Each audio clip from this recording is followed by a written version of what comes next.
लांजा राजापूर विधानसभा मतदारसंघाचे आमदार किरण सामंत यांच्या उपस्थितीत लांजा येथे आयोजित करण्यात आलेला जनता दरबार उत्साही वातावरणात संपन्न झाला। या जनता दरबाराला जिल्हाधिकारी मनोज जिंदल यांची प्रमुख उपस्थिती लाभली। तालुक्यातील विविध गावांमधून आलेल्या नागरिकांनी मोठ्या संख्येने सहभाग घेत आपल्या समस्या, तक्रारी आणि मागण्या प्रशासनासमोर मांडल्या।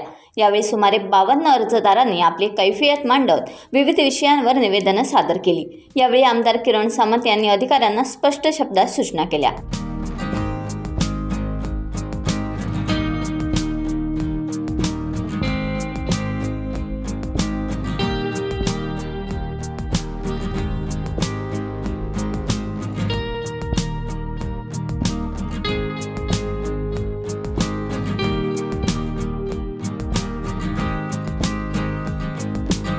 टाइम्स डिजिटलला लाईक करा, शेअर करा, सबस्क्राईब करा आणि बेल आयकॉन दाबायला विसरू नका।